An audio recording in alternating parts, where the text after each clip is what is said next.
Hi, welcome everybody. This is fun. This is forced fun. Aren't we all having fun here? It's all fun, guys. Hi.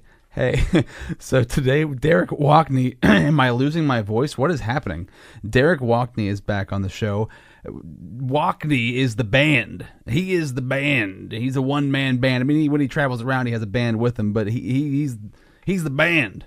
And he looks like Jimmy Page walking in here today. If you want to see the live version of this, Facebook Live, go to my Facebook page, Rob Z Radio, and you can see Derek in all of his glory, looking like Jimmy Page, looking like one bad mofo. But I love having him in here because he's hilarious, number one. He's super fun to talk to, and he also is an incredible musician, which is why I had him be a part of this brand new series that I'm doing, this whole thing that I put together called Music Fusions. It's a fusion of podcasting, of conversations, and music. And if you don't know anything about Walkney, which you need to, because live he's incredible. His record, the song Beast, find Beast on SoundCloud from Walkney. It's unbelievable what he's doing, man. I'm so proud that I could be a part of it. I'm so proud that I could get him in here in the studio before he gets super global. And, I don't think he'll ever forget what Altoona, Pennsylvania is all about. But I just want to catch him on the come up. And that's where Walkney is at right now. He's been doing it for such a long time, too. So find Walkney on any platform, any social media platform out there, Walkney Band, to see what he's all about. Before we get into it, though, let's thank the sponsors who make this thing possible, like Juice, 517 Allegheny Street in Hollidaysburg, JOOS, cold pressed juice and smoothies, delicious smoothie bowls, bone broth, hot soups, and raw vegan baked goods. Trade Secrets, which is located in Altoona as well. All natural body care products, sugar scrubs, bath bars, all natural deodorants, lip balms, all that good stuff. It's all researched in-house, all developed in-house, and no added chemicals are involved. Like, did you have any idea that they put like aluminum in deodorant? That's the one that I'm hung up on. I'm like, why is there aluminum in my deodorant? That doesn't make any sense. Well, Trade Secrets does make sense. Secrets and Trade on Facebook. Trade Secrets _skincare. I almost said sin care, I think. Skincare on Instagram. And also a shout out to the Clay Cup, 1304 11th Avenue in Altoona. Sarah runs the Clay Cup. Does an amazing job at what she does, and she also is bringing live musicians into her coffee shop. Coffee, tea, and creativity, pottery, painting, watercolor classes, live performances. That's what it's all about at the Clay Cup on Facebook and Instagram. But right now, I'm going to stop the talking, and then we're going to talk some more with Walkney live in the studio. And if you want to help me out and help out the podcast, patreon.com/Rob Z Radio. This is Rob Z Radio. Hey there, Derek Walkney's here. What's up? Hey, sir. How you doing, Rob? Good, man. How are you? Wonderful, man. Nice to have you back. Oh, it's always fun. So you were in here, how many, well, not this studio, you were in my other studio in Launchbox a couple months ago. Yeah, it was, I don't even know how long ago that was. It was a few months. Feels like an eternity. Feels like it was last week, man. I feel like the past few months have gone by so quickly, really. You're doing some awesome stuff right now. So before we get rolling, this is Facebook Live. We're going to start the podcast here in a second. And Derek Walkney, lead singer of Walkney. Yes. They started locally, if you know the Big Time. Yep. Right? And the then Big Time. You guys broke off, and now you're solo. Doing the thing. Yeah. Looking like Jimmy Page. Oh, thank you. That's so crazy. I love it, man. Yeah, I love it. I make like straight pop music, and I can compare to all these rock gods because I have long hair and like barely wear a shirt. Like, right. Really if you had a fun. little more chest hair, it would be like right there. If I had any chest hair, I think I have like 8. We're in the same boat, man. I don't have any as well. At least you can like grow some here. I get a nice crust. Is that you can't even do mustache or anything? Nothing, dude. If I had a mustache, you know that I would have a mustache. If I could Very grow a mustache, true. I would have a fat mustache right now. That's very true. I'd yeah. look like Russell from Stillwater. I don't know who that is. Did you ever see the movie Almost Famous? Oh yeah. The little guitar player, dude. Yeah. That would be sick. Yeah, but the good thing is, man, not having any body hair, there's not a lot of maintenance going on. I enjoy that part of it. Like, I don't need to shave my face that much. Well, today I actually like cut my nose hairs with a little. Because you knew you were coming on Facebook Live. Is that what it was? That's part of it, but HD. I just was like, nose hairs? Like, why do I get hairs in places that I don't like need them? Right. Like, give me a mustache. I need it to validate my masculinity. Right. What's the nose hair gonna do? Nothing. It's just gonna catch boogers. Like that's all you're doing in there. And I just like it's all it's gonna do is make me paranoid that when I'm talking to someone, all they're doing is staring at my nose hairs. He had all these nose hairs, but I didn't want to tell him about it. I think it'd be worse to be really tall, be like 6'7", and have lots of nose hair, and people were just always staring up. I'd be so nervous. I'd be real worried. That'd be crazy to be. Being over 6 foot would also be nice. I always think about concerts. It'd be the best situation if you were in concerts because you could tower over everybody and see everything. Or the worst because you're just like a 6'6" target, and kids are like, "Shit, get out of the pelted." way." Warped Tour. When went to Warped Tour last week. This was the last one that is the very end. This is the end of the first. This is the end of the. It's coming up on the end of the last cross country run of Vans Warped Tour. Really, they're done doing it. Yeah, they just I don't know. They decided they're gonna maybe centralize it and do some regional festival style type things. But that was something that was really awesome to go to. The reason I brought it up is because people are always throwing water bottles. Oh yeah. If someone crowd surfs, you'll get your shoe taken. They'll just whip it in the middle of the crowd. I always found that incredibly rude. Oh, incredibly rude, but incredibly hilarious if it's not happening to you. If you're just watching it happen, man. for sure. No. How many Warped Tours have you been to? I mean, I've been to over like probably 50 because when I was a kid in high school, we would like follow Warped Tour and we would go into the shows or we would go outside to the lines and we'd take our headphones like this and we just break them off. So we had two. That's all right. We had two separate headphones. We just go up and we talk to people, and we just be like, "Hey, can we show you our music?" And then afterwards, and play and give them the headphone and be like, "Hey, check out what we're doing." Yeah, we just play it for them, and then people are like, "Wow, like this is pretty cool." And I'd be like, "Well, if you like it and you want to support us, we have CDs." That was back when people bought CDs. Yeah. And then we graduated to download cards, and then we like had both of them, and we would sell like some people bought a download card for $5 and a CD, and we would just hustle, dude. We were out man. We were out there hustling. Like we weren't like Jay-Z on the corner or anything like that, but we were hustling our music. How did you guys never make it onto Warped Tour? I feel like you could have been at some point. I don't know, man. I really wish that I could have done a real stage at Warped Tour. I got to. Did you try to? Did you guys try to do? Yeah, we tried to. We tried the Ernie Ball Battle of Bands and stuff back in the day.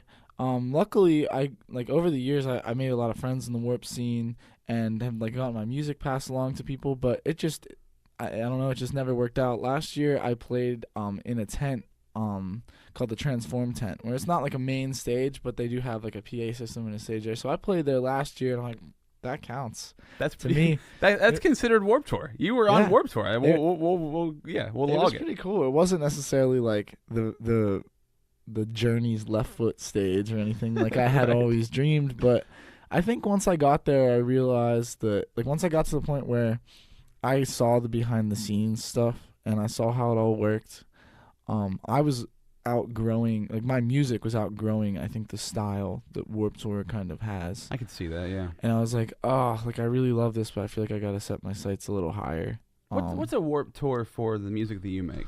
Is there another like tour like that travels around? There's no other traveling tour like that. No. Why not?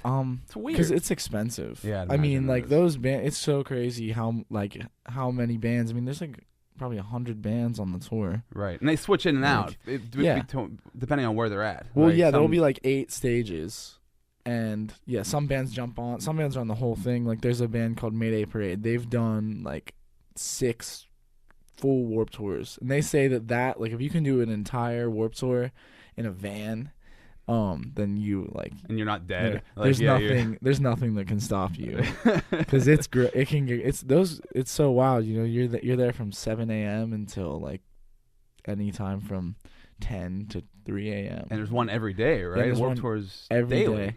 Yep. And so we were like high school kids, and I don't recommend doing this because it's not really safe, but it's a tour routed for tour buses. So like drives are like 8 hours, 10 hours. Damn. Like, and we were just out there hustling all day. And then as soon as the show was done, we just bounce and drive straight to the next one. Sometimes we'd get lucky and have like a place to stay, and like we get a hotel if we were really lucky. But did you become friends with the bands and stuff? Yeah, over the years, like I kind of just by I think manifesting wanting to be a part of it, I kind of came to know a few people within some of the bands. Like I got to open up for Mayday Parade when I was 15 in Altoona. Oh yeah. At the what was it? The Quality Inn. It was like a floor show in the conference room because the city of Altoona shut down the venue, the Archway Center, the day before. Oh wow! And so they like had to relocate it, and they put it in the Quality Inn. No one would take the show. People in Altoona were like, absolutely not. We're not doing. I don't know why. Damn you, Altoona! I don't know why there's such an anti youth gathering. No, you get all those kids together, something bad's gonna happen. It's like, I mean, you separate those kids, something bad's gonna happen. True. That's the truth. That's the truth. Well, I forget what study it was, and they were showing like, it was like they were testing rats or something with like water that had like opium in it and just normal water, and whenever the rats, there'd be a rat in there by himself, and he would choose the normal water, then he'd check out the other one, and then he'd get like addicted to it, and then he would go back to that when he was by himself. But when they put him in a big group and they had the same 2 bowls of water or whatever, they'd stay away from the rats. Not the rats. They would stay away Same from situation though, because right? they're like kind of in a big group. I think that there's something really I'm not necessarily like a social studies or social scientist or anything, but that stuff kind of piques my interest. Well, dude, I mean, we're people. Like, we're meant to like be together. Like, there's a reason why there's 7 billion of us. Yeah, you know what I mean. Like, you need people. Like, that's why solitary confinement's the worst thing you can possibly do to a prisoner. Yeah, take them away from other people. Even though when they're with the people, horrible things could happen. It's worse for them to be by themselves. Yeah, that's crazy. Yeah, I think the community is like a very it's just such an important thing. I think it's been a very important thing in my life. The Warped community was very important to me. I felt like I had a place that I could go, and I had a giant group of people that understood me, and I felt like I fit in. So now that that's all ending, I kind of feel like, wow, like, and since I've kind of set my sights a little higher, I'm like, where do I fit in? Like, what is my goal? Like Firefly or Coachella? Firefly's a great festival. That's a cool one, and that's close, right? That's Delaware. in Delaware. Yeah. I think that's a big goal for me. I think that I really want to do some international stuff. Okay. Like, I did Canada in the first year of Walkney. Does that really count though? I mean, it count. I mean, it's not necessarily a different it's not like going to Germany where no one speaks like. People don't speak the language, but I mean, it counts. I can say I'm an international touring artist because of it. Yeah, but I really want to go to like Japan and like England. I feel like now that I've been in 47 of the 50 states, I'm just like, I'm just one weekend. I think I'm just gonna go to Maine and then South Dakota and Alaska and then fly to Japan or something. Just start world traveling. I think that's where I wanna. What I want to start doing this year. You have that lifestyle too, where you're not really tied down to anything, which is nice, right? You can kind of move around and that's the point of being an artist, is being able to do that. Yeah, get up and actually move. I think that's like getting up and actually moving. I think is very important to human happiness, whether it means moving your location where you are, town or whatever, to just even just getting up and taking a walk. Like, we were talking about being like solitude is kind of the worst thing you can do to a prisoner, but like social media and the digital age is connecting us and giving us like this outlet to a global community. Mm-hmm. But people more than ever, I feel like, are sitting in their bedrooms and playing Fortnite by themselves. Like, with people, but they're not near the people. Yeah, but they're not really with them. Yeah, and I don't know. Like there's a lot. I have no hate for video games, but I was reading this study or whatever that they're saying it's directly related to like mental health issues and things like that. I don't know if I necessarily subscribe to that belief. Yeah, well, I think there's interesting. Definitely something to that, man. I mean, I think LAN parties are the best. LAN parties don't happen anymore because everything's just on like Xbox Live or whatever. Like, you're just online. But when you can get like when Halo first came out, we'd have like 8 TVs all hooked up to each other, all through Xbox. So you're like with people when you're playing games. Yeah. So, but then you're sitting in your room by yourself. It gets kind of. Well, I feel like it's bizarre. Just easy to lose. It's not even necessarily bizarre. It's just it's easy to lose time and lose. You lose a lot of time. Lose sight of the fact that like. Oh wow, like I just like my cousin, he's like my brother, he's like trying to quit video games. He's like a video game addict. Yeah. He's like, I can't stop. He's like, I was in Skyrim virtual reality for 10 hours and didn't even realize it. Right. Like when you think about virtual reality, you think like, oh my God, like how could people not forget that life is like real? You know, how could you forget you're inside of VR? Yeah. I've been in VR and I have in instances for brief seconds forgot. Yeah. I was like, oh, that's right, this isn't real. Yeah. That's right. I'm in. I have goggles on. Like it can happen that quick. So when it becomes so immersive that you're so in that world and you love it so much, like if Skyrim was VR and you're deep into it and like everything seems like it's you, Yeah. then you're pretty much gone. Then they hooked you up to the Matrix battery and you're a battery for pod. Is that really a bad thing? I keep thinking like, you know, if you were Neo, would you want to break out of the pod? That would really, then your life's hell. Yeah. Then you got to deal with all this stuff. Then you got to deal with all the real stuff. Yeah, man. Or it's like Spy Kids 2 or something. Or you got to find the guy. Oh, man. It always goes back to Spy Kids 2. Spy Kids 2. When it breaks down to it. That's where it always goes. Junie Cortez. Oh, my gosh. I always thought it was so badass when Carmen would like say her full name. And she would like get really, really into it. Yeah, I love that movie. We could do a whole episode about that another time, I suppose. We'll just do a whole Spy Kids.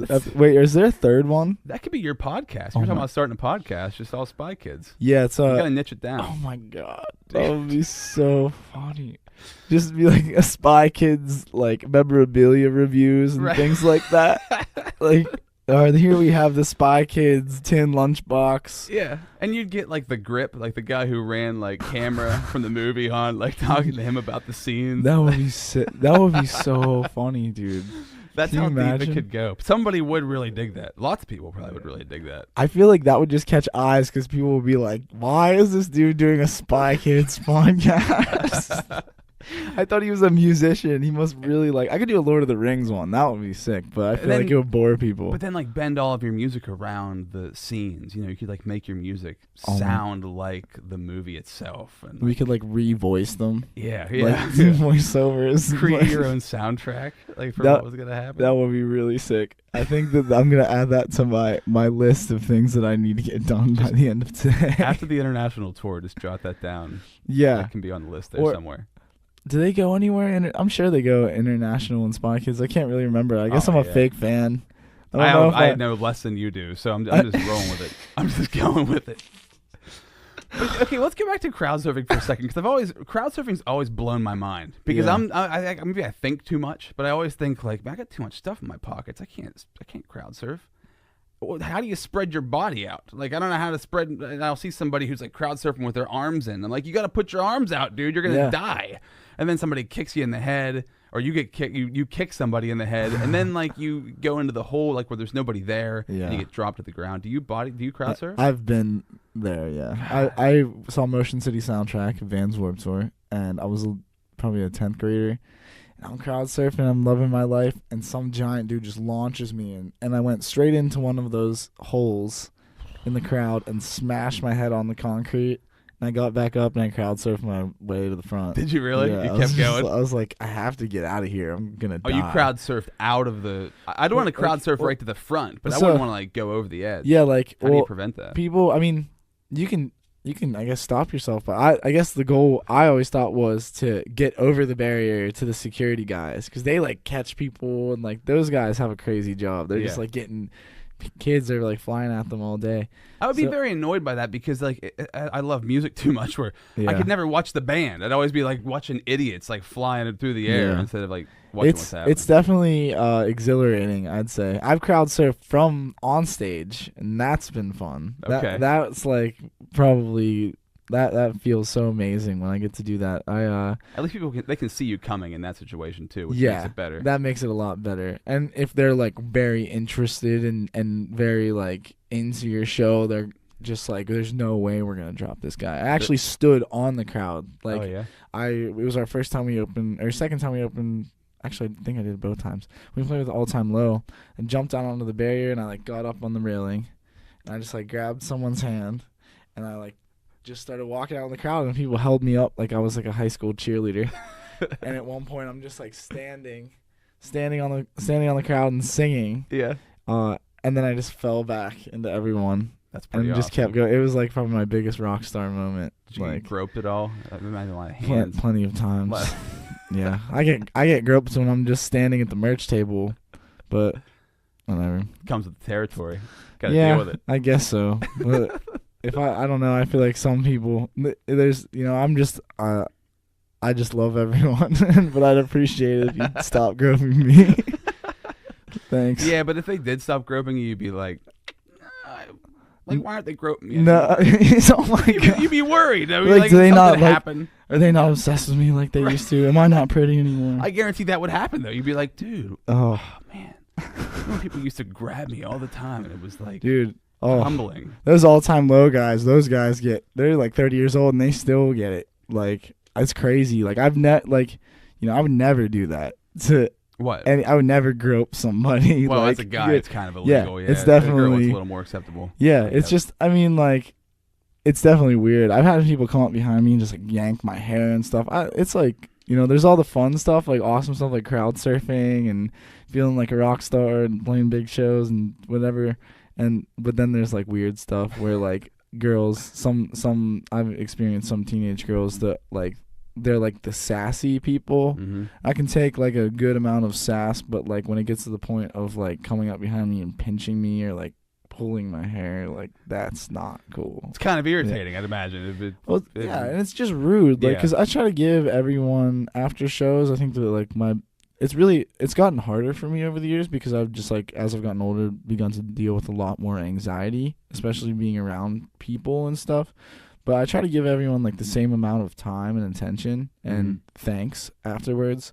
So like if I'm talking to someone and someone who wants my attention comes up behind me and yanks my hair, like, yeah, that pisses me off. But like this girl who's been waiting all day or most of my fans I think are primarily girls. So girls, they, like, or they've just been waiting to talk to me and they finally get their time and then like you do something to like break their time up. It's like, that's not cool. Like, just wait a second. Don't pull my hair. I wouldn't pull your hair. I guess they don't know what to say, right? They're just so like, what am I gonna do? They're teenagers. Like, I remember being a teenager and I remember like just being obnoxious and like it's fun and it's fine. But like, just don't. That's you gotta be courteous and kind, not. Just stop pulling Derek's hair. Yeah, for the love please. of God. I mean, You can touch it if you ask. Even run your hands through it. I get old ladies love touching my hair. I don't know what it is, but they always ask, and it's fine. I enjoy the attention. Do you like wash your hair on a daily basis? I mean, I don't wash it every single day. If I'm like really gross, I do, but I don't know. I try to like not wash it all the time because I think it's kind of bad for your hair. It kind of dries it out. Yeah. Like my hair gets wet in the shower every day, but I rarely wash my hair with like shampoo. I just don't. Yeah, I mean your hair. No reason to. Yeah, I mean if your hair is like if you let it go for like 2 weeks or something like that, it'll be kind of greasy at first. If you are shampooing, and you stop, like your hair will adjust, like and will naturally. Those natural oils build up. Yeah. It's good to clean your scalp. Locks, yes. For me, I sweat a lot. So, like, if I play a show, like, I try to make sure that I shower and wash my hair because it just, like, all that sweat gets just, like, it's so gross, man. Last night at the Green Bean, I was just disgusting. Like, absolutely disgusting. It was packed. I've never been there before, and I walked in, I was like, man, like, this is a small spot, but there's a ton of people here. Was it really? That's awesome. Yeah, it was awesome, man. Like, I think what they're doing for the community is really cool. Yeah. I'm actually doing another event with them, with the people at Green Bean, but it's at the Railroaders Museum. Oh, okay. And it's on September 16th. So Walkney is going to be headlining, but it's like an open stage type deal. So, like, people, acts, bands, whoever, you can submit to them, and then they pretty much, like, select the lineup. Oh, that's cool. So it's kind of cool. Yeah, I think it's gonna give. I saw a really cool group, like a bunch of awesome people last night, and I was just like, it kind of inspired me, made me realize, like, made me sad because I was like, damn, like there's nowhere for kids to go and play music in Altoona besides there. Yeah, I think last time we talked about that same thing. Yeah. It's a major issue, and luckily, I mean, there you go, Green Bean's bringing it back. It seems like the Railroaders Museum. You all right? That's E. coli water. That's some bad water, dude. You shouldn't have drank that. It got you. That's some bad water, bro. Oh, it got me, dude. Oh, no, But like, I'm good. it looks like the Green Bean, like the Roadies Museum, like they are trying to bring live music back. Whether it's a band that comes from out of the area or it's like somebody local, they're trying to do it, which is awesome. That needs to happen. Yeah, we definitely talked about this last time, but I'm just putting it out there that any of you people are listening, we should do a show with me and Pluko and Moses and Ellie Irwin. Yeah, and tell Pluko to get a hold of me if anybody knows me. He won't message me back. Oh man, He's too big. Nah, dude. He's on like Coachella and stuff. I bet he has PR. You think he does? Oh, absolutely. Do you know him? Signed. Have you met him? I've never met him in person. We've talked a little bit on Instagram, but Stevie Moses, he told me about him a long time ago. It was like, dude, my friend produces. Do you know anywhere he can go and get in the studio or something like that? And it never worked out. Then all of a sudden, I'm like, whoa, dude, like I followed him like forever ago, and then all of a sudden I'm like, whoa, dude, what is this kid doing? And when you say forever ago, he's in like 12th grade, right? I mean, he's still pretty young. I mean, it was like probably like 2.5 years ago, maybe. I don't know. He wasn't Pluko. I just followed his like actual personal page. Oh, okay. Because I always try to keep tabs on like young kids in Altoona that are making music and doing things, because I don't know, if I can, like I'll. You know, I would like to help. That community you're talking about, right? Like sticking with those people. Exactly. Well, I mean, like, I don't know how much I can do to help Pluko, like, with my platform. Like, his platform's a lot bigger, obviously. Yeah. But, like, I don't know. I think it's just important to kind of, have everyone be on, like, the same team. You know, like, if you're from a hometown, like, those are literally your homies. Like, that's homies. That's where that comes from. And I think it's so cool to see all of these kids going out into the world and doing it. Yeah, like, I think it's actually and if anything, like, not even necessarily like, oh, we need to stick together type stuff. It's like, if anything, I just want to encourage and show support. Like, that's all I really care about, because I think that it's just so cool.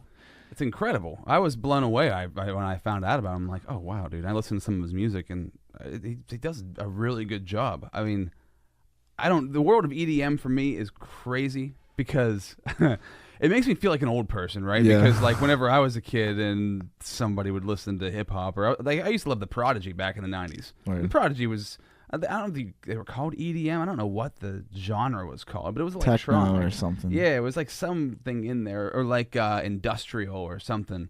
Yeah. Industrial techno. There was some weird tag they had, but now when I hear that all that stuff, and I'll say to myself, or I'll say to my wife, like, this all sounds the same. Yeah. And then you catch yourself. And I'm like, oh no, I'm saying it. Like the thing my parents always said, I'm saying. Right. Yeah, I mean, I think EDM is like, I think, a very as a creative person, I think that doing EDM would be very freeing, because there's not really any rules. Like, there's it's no just structure. It's like, well, I mean, there's structure. Like, you hear basic like things. It's like how pop music has a lot of similarities through everything. How hip hop has similarities through different things in various genres. Like, I mean, I think there's definitely structure. I just think, I mean, it's just dance music. That's all it is. Like, and I get down to dance music. I love shaking my hips. Yeah. I like to have a good time. So, I mean, I used to, when I was younger, I was like, oh, this is all the same thing. And now I feel like I appreciate it a bit more, because a lot of my friends started making it, and I saw how it was made, and I'm like, this is so cool. It is like, pretty cool, man. When you see somebody putting it together, especially live, that's wild. It's so cool, dude. Like, I mean, just DJs learning how in to general use, are dope. What are they called? Why can't I think of the name of them? It's like the beat pad that has all of it's all synced up. Oh, Can't think of the name. There's a bunch of different like models. It's like a sample pad or like I had one for a while, and I was playing with it. I'm like, this thing is so much fun. Like, I can see how you just get addicted to that. Yeah, because it's just it's just all at your fingertips. Like, that's how music's being made today. Is like that people are like, sit there with a piano or like electric piano, or they learn how to program in their DAW, which is like the audio program on like you are running over here, or they get one of those MPC things or whatever, and you can just attach sample packs to it. So you're like, okay, cool, I want like orchestral sounds. You buy a sample pack that's like all the different orchestra instruments and different notes and everything, and you can just create it if you don't have it. I think that's like in my upcoming release, Mike O'Malley, the producer, and I, we did everything at his mom's house, like where he has his studio. We didn't record drums. We recorded some cello live. We did guitar and bass, acoustic guitar and vocals.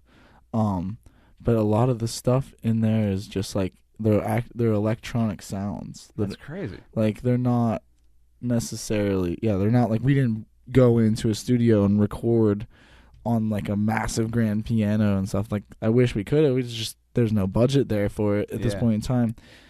So we did it in a way that I think that is the way people are making music in modern times. Yeah. But we did it in a way to try to make it feel real. Like we did everything that we could to make it sound like there was a drummer on that track. Like right. Try to make it sound human. And listening to Beast, you sent it to me. What, like is that 2 nights ago? That 2 nights ago, and it sounds so big. Like it sounds really simple. Like because it's very like well put together. It doesn't sound like you guys mulled over it for a long time. Oh, we did. But you did. We did. But it sounds like the orchestra in the background and stuff. It just sounds. It has like a big feel to it. Like it just sounds really full of life. I was like, man. That's so not that I don't like acoustic guitars, because I do. I enjoy both, but when you can take like an acoustic guitar and you add what you add to it, and it just grows into this thing, and it just feels like it's alive. Like playing that live with a real orchestra would be unreal. Would be insane. Yeah. Did you ever watch Metallica's S&M when they had like the orchestra? I always thought that was so badass. Dude. Yeah, me too. That's like actually that was one of my big inspirations for doing like the live strings at the Jaffa back in the day. Obviously, it wasn't as well. I mean, it was well put together as far as like the show and everything goes, but it wasn't anything close. It's not. I'm not Metallica. Yeah, that's basically what I'm trying to say. But yeah, man, we worked really hard. That song kicked us in the teeth so many times. What? Beast did. Because we were just overthinking it. We're like, man, this is like such a smash. We have to make it perfect. Like we have to make it perfect. We did. I think that the one that we finally released was like the 12th mix. Oh, really? Yeah. Like Mike. So you were starting to lose it on it. Like yeah. Like there were moments where we were like, oh, dude, we're gonna focus on this part of the song. We're like, all right, the first chorus we have to make better. We need to focus on that. Then we get lost in like making saxophone for the bridge for a while. And we'd be like, did we overdo it? Did we screw this up? Hold on. And Mike, I love Mike O'Malley, who produced these songs and is an incredible talent. I love working with him because I'm very crazy and free spirit type, and he's very like direct and has like he's very well spoken. He's very like, really what I was going to say at first is that he's like a perfectionist. Okay. Complete perfectionist. And he kind of like holds me to that's like his standard too. Yeah. And just holds. So I'm just like, for me, I'm like, oh, dude, that sounds dope, man. And he's like, no, we need to do this and this and this is how it'll sound better. I'm like, all right, man, I trust you. That's cool. We'll do that. Let's try that. And then it does sound amazing. Like, it's cool to have like a partner who compliments the things you don't have. Exactly. Like, I mean, he just murdered it. Like, he murdered those songs. Like, I can't wait to show everyone them. I don't know if anyone has heard. I think that maybe I said it before, but I'm going to be releasing an EP called Oh No. We haven't decided on a release date, but it's coming. I love the name too. Oh No! You said, what was the reason behind the name? Where'd you get it from? Well, it's got a couple different reasons why I picked it. I think that it's called Oh No because the songs are all about foreseeing problems or like seeing something on the distance and not being able to do anything about it. Oh, okay. Like it's like, oh no, my life's a mess. Kind of also too. And I also feel like when I walk in a room, or at least when I did when I was like 17 to like 21, everyone was like, oh no, here comes trouble. Why? I was just a menace, I think. Like, I don't know, man. I just had so much energy. Right. Like, I was just kind of crazy, dude. We on tour, I used to like a tornado ripping through. Taz, like, here it comes. My spirit animal is Taz. Okay. From Looney Tunes. Yeah. I actually collect Looney Tunes gear, which is kind of funny. And I found this like Looney Tunes jumpsuit that has like It's really dope. What, like a footy pajama outfit? No, not like a footy pajama out, like more like a tracksuit kind of okay. deal. I actually wore it, and then I have like a Taz chain, like a gold Taz chain that's like this big, because I feel like that truly is what I It's am. like a cyclone ripping through. Yeah, like I mean, I think I've chilled out a lot now. Some of my friends don't think so, but I really do, and I feel like that these songs are all about when I was touring, when I was like in the full swing of things, when like the big time was popping, and like right after, like just kind of that transitional period where I felt like I couldn't keep my head above the water. I'm like, man, how am I going to survive? How am I going to keep this music going? How am I going to continue to live my dream? And so I felt like, and also I feel like it's been so long since I've released music, like an actual work of a body of work. So I hope that people out there are like, oh no, it's here. It finally happened. Speaking of that, dude, let's play some music. Yeah, we get to talking. We forget half of this is going to be some tunes. So we gotta get to rocking. Derek's going to bust out the guitar here. We've got it plugged in through the board, so it's going to sound pretty awesome. Everybody on Facebook Live who's watching, you'll get the Facebook Live audio, but when you hear the actual podcast, we'll see how this goes. What's this one called? I'm gonna play Beast because we were just talking about nice. it. This song's called Beast. And it's about whenever. It's about the blue guy from X-Men, right? Yeah. Beast, is that? Oh, is that his name? Yeah, that's his name. Yeah. It's about when I first went solo. I've said my piece, I've created a beast inside my head. He's lying in my bed, not making sense, but won't settle for less. You know, we know. Feel the tension build inside my bones. Is there anybody out there? I think it's time for me to let you go.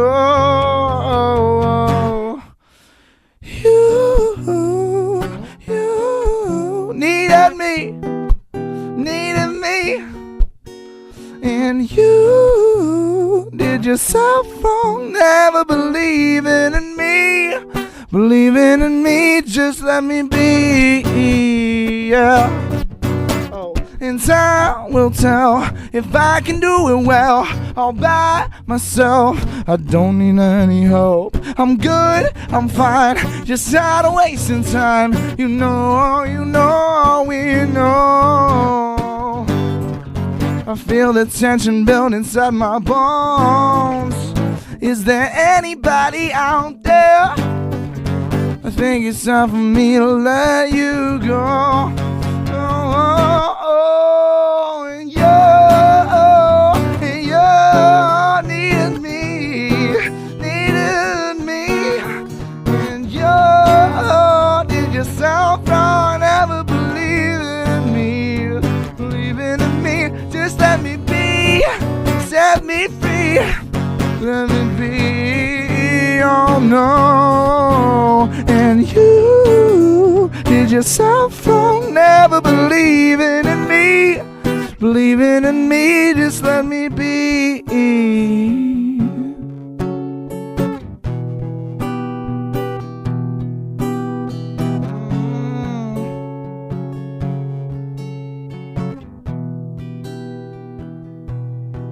Oh, it's not the way you sound, I'm fading in and out, I'm on the run around, just can't figure out how to find a new love the way you wanted me to.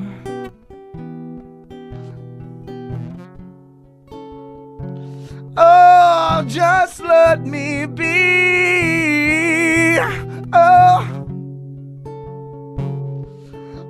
just let me be. Oh, you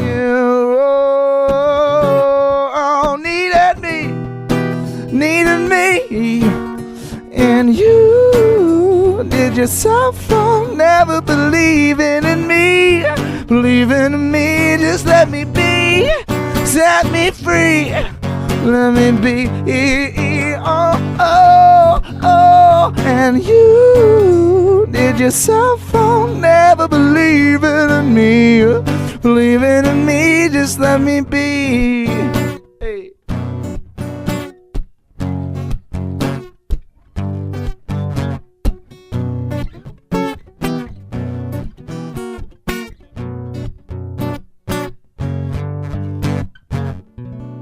Thanks. That's awesome, dude. That was my first. I love it. Thank you, man. That song rocks, by the way. Like, I mean, Thank you, can man. really jam out to it. Trying to figure out how I want to do it acoustically. I think maybe it's a little low, but I don't know. There's a lot of energy in it. thank you, man. That was my first actual live on air live performance of it. So Wow, look at that. exclusive acoustic. Damn. Green Bean last night. I was like, dang, this song's fun to play acoustic. Usually I'm playing with an electric guitar. How do you feel like going from being like just with a band, right? I mean, you're still the lead singer when you were with the Big Time, to like doing it all by yourself, like it's just Walkney. I mean, you have a band behind you now still, but It's different it's because gonna feel like funny. it definitely feels like no one believes in me and that like I'm just like a cash cow and everyone's meal ticket. They're just milking you. But like that's not the case. Like especially with the guys that I've been playing with and just like my people around me, like I have to tell myself that that's not the case because I just have major trust issues from like being in a band where I was like, we're gonna be the biggest band in the world and we're gonna stick together and be best friends forever, to like, and the rest of the band didn't feel that way, or like everyone just kind of did their own thing. Like, I mean, I don't want to go through and call people out for like bailing, but like everyone besides one person kind of bailed for like, well, no, that's not true. I mean, it was like a lot of it I feel like was just being in high school. It was my dream, not theirs. Like that's really what it came down to. Like I can't really blame anyone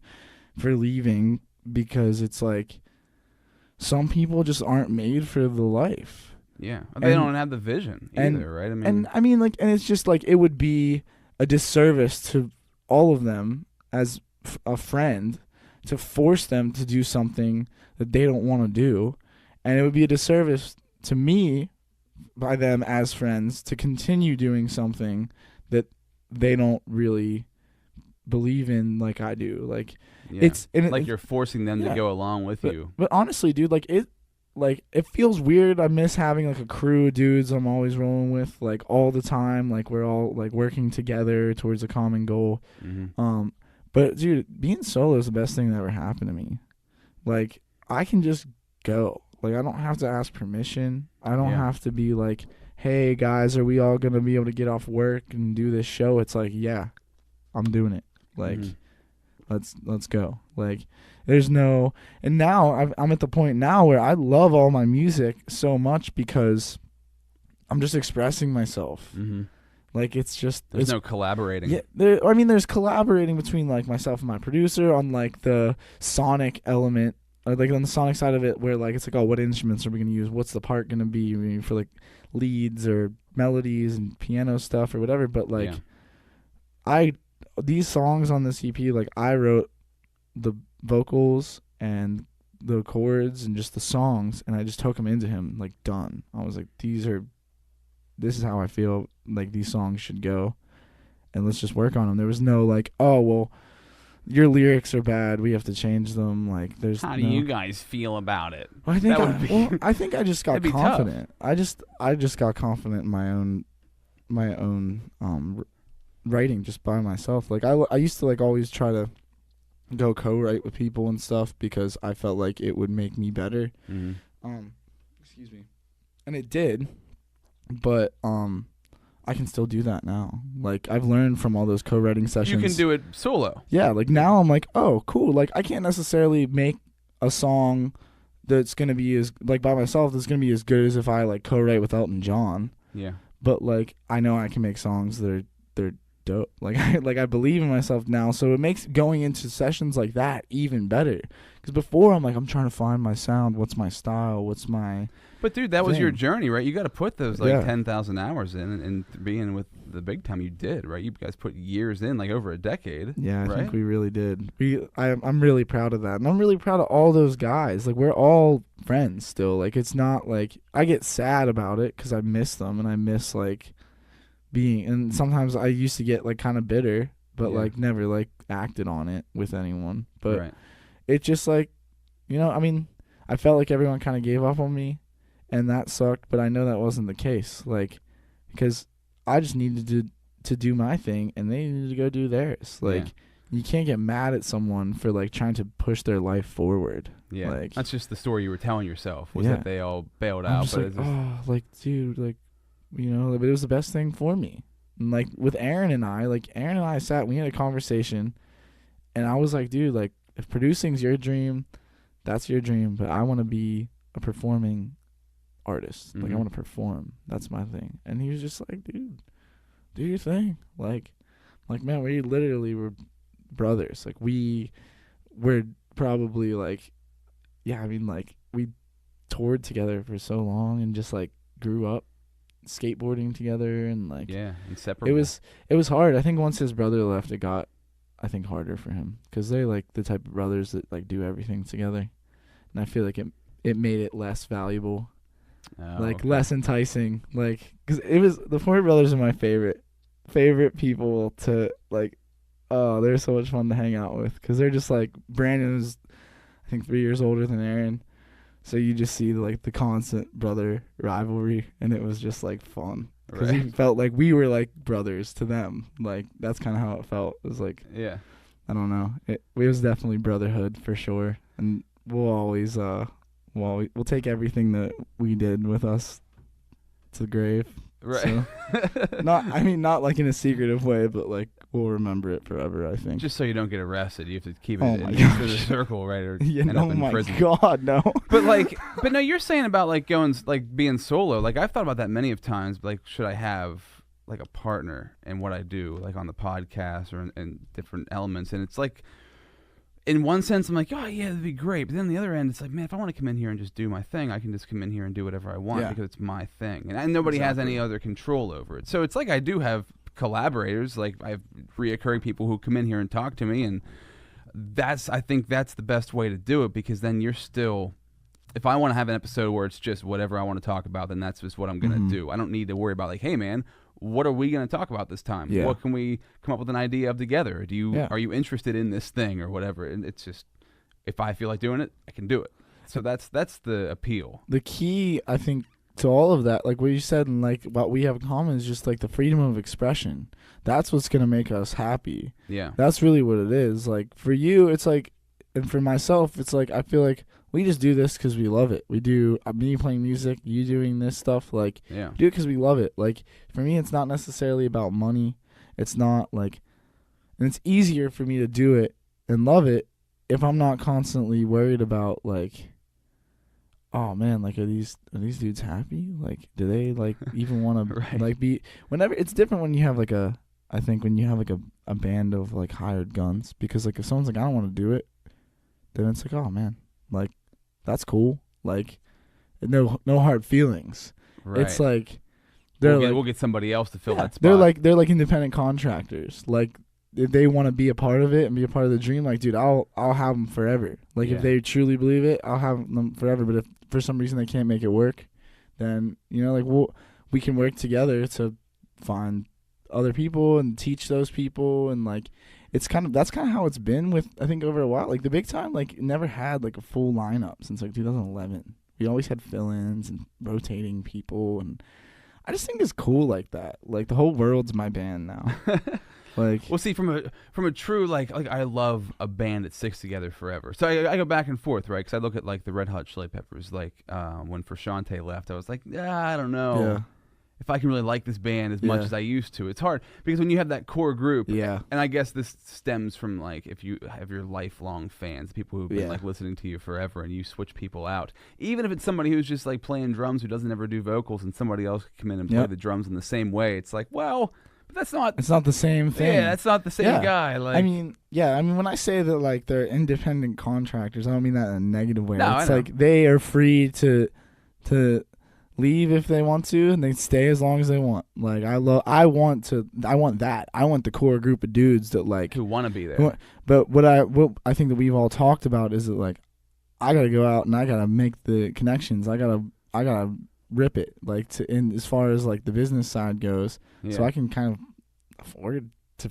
like feed my friends. Like, right. That's kind of like, I feel like where it is right now. I mean, eventually I would like to, you know, as time goes on, really like solidify a group, like Bruce Springsteen and the E Street Band, like Yeah. those are his boys. Yeah. Like they record and write together and play shows together. He's still Bruce Springsteen, but Right. like they're just as an important part of it. Yeah, as Tom he Petty is. and the Heartbreakers, right? Like, I mean, Yeah. that chord, and he'll go solo. When Yeah. he would go solo sometimes, but then he'd get back together with Yeah. the crew and Exactly. they'd crush it. Yeah, and I think that like just having an open mind is important because I have a very like I don't know, being a solo, I have a weird situation. I feel like I'm not used to it. A lot of people are like, all right, we're going to be in a band and we're going to this is the band and all this stuff. And I'm just like, I've got all this crazy stuff going on. I'm like just trying to keep it rolling. Like if that becomes a thing and like it'll become, I mean, dude, I want to start like 5 different projects right now, Right. but I can't. I'm trying to focus on like establishing Yeah, you gotta go one at a myself time. as Walkney first and establish Walkney. And then I can be like, all right, now I can do a hip hop project. Oh, okay. No, Dude, start freestyling. dude, I love it. It's so much fun. We used to freestyle all the time on tour. Really? My friend Dan Garrity and his band, they were called Hollywood Ending. We went on tour with them, and what they would do is, and this is gonna have a point. This is gonna have a point. I promise. When we were like kids in like under like I don't know like 19, 20-year-olds, and so we're like all at the hotel and we're all just like hanging out and having a good time. We didn't like it's not like we can go to a bar or anything because we're underage. Yeah. And we couldn't go out and do anything because like we have van trailers and stuff, so you couldn't just like take the whip out and go out for a night on the town. So we'd just Right. be stuck at a hotel, and we would just go out in the parking lot and freestyle. Like these guys would freestyle rap, and I was like, how are these guys so good at rapping? And they're like, dude, just do it. The more you do it, the better you'll get at it. So Right. like I just started like getting better at it and like sucking still, but getting better at it. And then it got to the point where I started to apply it to my original music, Oh, okay. where I wouldn't necessarily rap, but I would just freestyle sing like off the top. Mm-hmm. Like, and so when I would make a track or something, I'd do like a scat track. And I remember always thinking this was so cool because Chester Bennington, in their like, it wasn't live in Texas, it might have been their Meteora DVD or something. They showed him recording, and he would do scat tracks. So I always thought that was like, Just gets you loosened up, gets your brain loose. yeah, like right? yeah, or just even like gets you to it helps you figure out where in your voice like the song should be or where it feels natural, rather than like writing a bunch of stuff out and like trying to make something fit. It's like you just kind of do what feels right. Yeah, because when you write, it's one thing. When you're saying it, Yeah. Like- you can figure it out a lot quicker. It Yeah. makes sense. Well, I think it's kind of. I mean, I still like to write stuff down. I think that I write some of my better lyrics when I like, if direct and concise ideas when I write them down. But my subconscious thought, like when I do freestyle stuff, and I'll be like, "What did I just say there?" And like if there's like missing spaces, I'll like write it in and kind of form the idea that way. Mhm. But sometimes like the stuff that just comes out of my subconscious brain is like the best.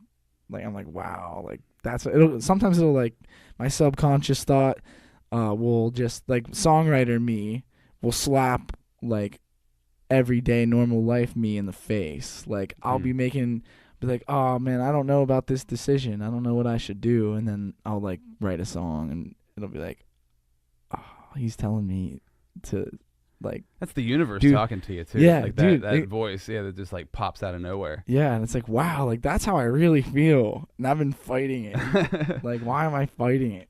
Yeah. Why do people do that? Why do people look something that they know they're supposed to do right in the face And avoid it. and avoid it for at all years. costs? Yeah. Like, I do it every day. yeah, We all do me it all the too. time. Like, right? it's just crazy. Why? It Why is do we kind of do that? nuts, but it's nuts also that music can bring that out, like that. Just like whenever it's like it's the flow state is what it's called. But Yeah. like when you get into that, that's when things kind of are like, oh man, I just had this the other night. I was outside and I was going for a walk because when I go for walks, I always get great ideas when I go for Yeah. walks, and I'm walking and I had like 3 awesome ideas pop in my head like right in a row, and I'm like, Yeah. oh, I didn't have my phone on me, so I'd like run back home to write them down. Yeah. So I was like, I know I'm gonna forget. If I don't write it down right now, it's gone. And it's crazy. Like if I was trying to think about it, or if I was in like here trying to like record something or whatever, it would never come to me. Not in a million years. Yeah. Just doesn't happen that way. Yeah, you have to live life and make experiences. You have to experience life so you can have those moments. And like, You know, need that freedom in life too, to Yeah. be able to have that space, that time where you can just kind of create, like let your mind just create things. Absolutely, yeah. My friend Brad Young, he's a photographer. He's amazing, but he said something on his Instagram story the other day that really inspired me. It was something like someone asked him a poll or a question or something, and he says he talked about how creativity is like a muscle. Mm-hmm. You can't work it 120% all the time. Like, you have to be able to rest it, and you have to train it. It's not something that, like, I don't know. It's very important to take time away so you can like, if you get stuck, rather than like freaking yourself out because you're stuck on an idea, like, That's like the take a most break. uncreative spot to be in. Exactly, dude. Like, that's whenever I went to record an EP in New Jersey with a guy named Ace Enders. It's an EP that has not come out. I actually just listened to it the other day, and I'm like, wow, this is pretty good besides the vocals. But like, I was in a state where I was like, the Jaffa show was coming up. Ace was like a very intense dude. Yeah. Just very smart and extremely talented. So like, he kind of like, he put the pressure on me because he wanted to like push me. Mm-hmm. But it was at a point where I was like under so much pressure that I couldn't be creative. And Right. a lot of the lyrics and the things that I wrote, I'm like, ugh, this is awful. I'm like, this doesn't feel real. This feels forced. Like, and the reason it came out was because, you know, obviously I wasn't cool with the vocals and stuff like that. But Ace did a number to really try to make me understand like what I was supposed to be doing. And Are you gonna release like, that at some point? Or are you gonna redo it? I mean, I might mix it up, like mix it and then like recut vocals, like rewrite some of the stuff, and like just do it with my new voice, as I call it, because that's like that point in my career. I guess I was going from the big time to what is now Walkney. So I feel like I have like a new.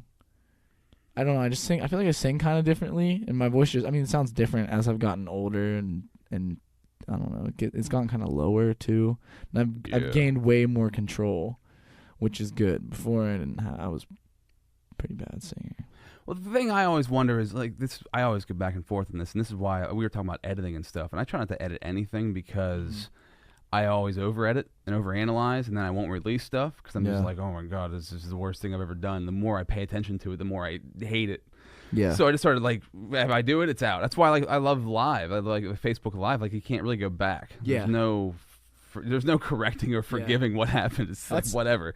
Yeah. So that's when it comes to music like that. That's got to be incredibly difficult. I always think of Axl Rose, like Chinese Democracy. I don't know if we brought this up last time, but it was like spent a decade on an album that wasn't that great because he overthought it. Exactly. Now, if he would have just crapped it out and thrown it out there to the world, they'd probably been like, oh wow, this is pretty cool. Yeah. But because he like mauled over it for years and all this, whether you're building anticipation yourself or like people are building it for you, anticipation doesn't help.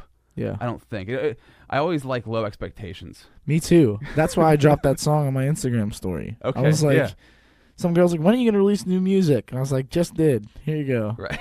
Like, Chance the Rapper, he's like, give it all away. Gary Vee, he's like, give it all away. Yeah. Like, who cares, dude? Like, I'm going to make way more songs. Like, I mean, obviously, producer cares. He put a lot of time into it. He doesn't want it to get overlooked. But the way that I look at it is, like, put out these songs and then promote them afterwards. Like, because I don't know if I even have, I don't know what my reach is. I don't know who's going to listen. I don't know. Like, it has to obviously be done right, I think. We just use SoundCloud because we were like, let's just let people hear it. And we'll do an official release later on with the songs. I feel like where you're at, like, just throwing stuff out there. And like, because eventually, right? The cool thing is, like, even if somebody doesn't hear it for 5 years, they'll hear it eventually and be like, oh, damn, I never knew he made that. Exactly. That's why, like, I think of Lil Wayne, when you're talking about rap, like, dude, he went through that whole period where he released like how many mixtapes? Oh my god, so like dozens, so many. Like dude, he's released like, it's insane. It's crazy. And a lot of them are crap. I've listened to a lot of them like, this isn't that good.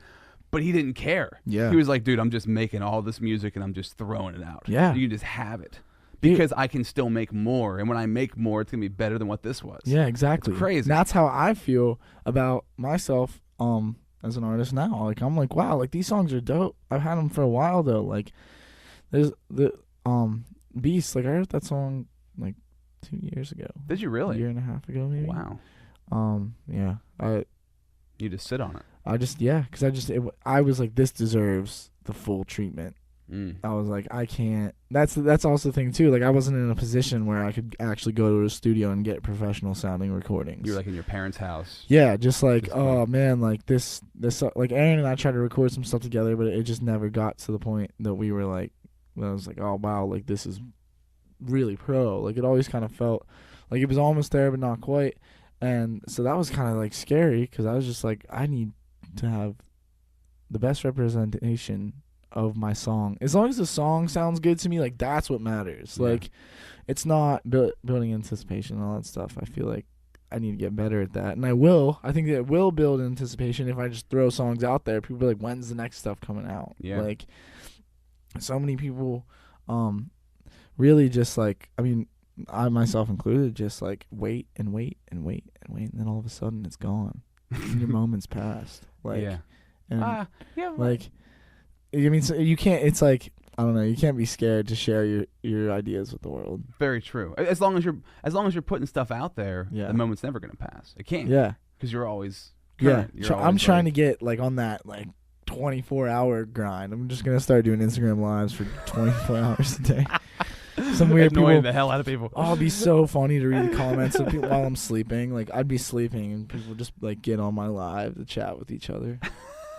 Be like some weird stuff going on. Do you want to play another song? Yeah, let's do absolutely, another song. Let's do another one. Yeah. Oh. No doubt, definitely. This is I like doing these music ones. This is really fun because the conversation starts going one way or whatever, and we can kind of break it up We're gonna and break it up. restart it. All right. What's this one gonna be called? Do you know? Let's see. I'm gonna play a song called "Unhappy."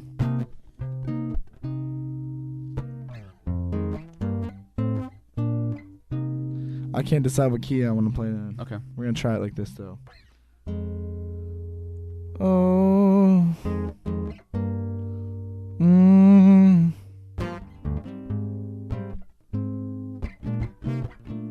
All right, let's do this.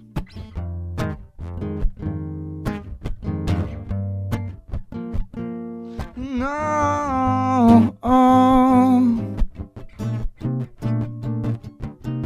It was a little bit of youth and greed. I know we had our history, yeah.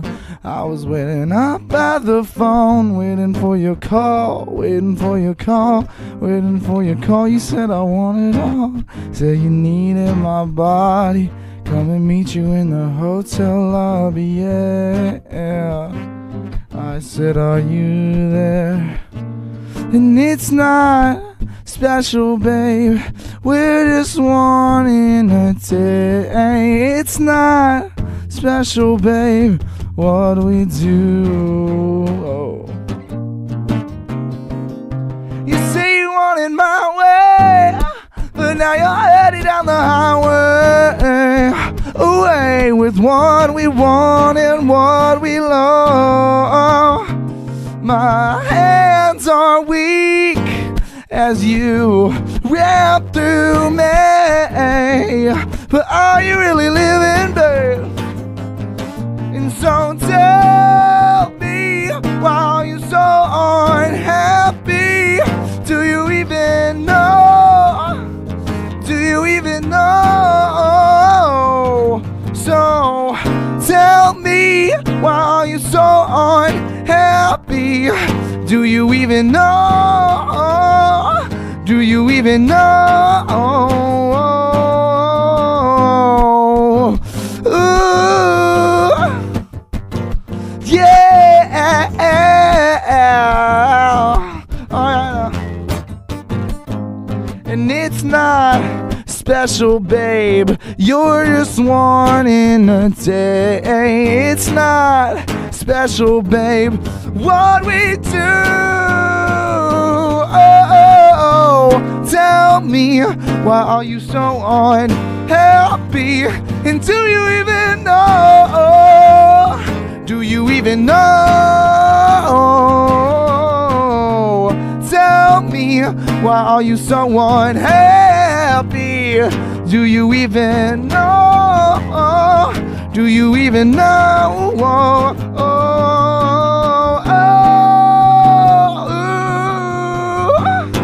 Oh, no, yeah.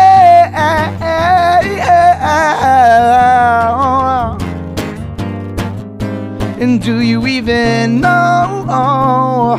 Do you even know? Do you even know?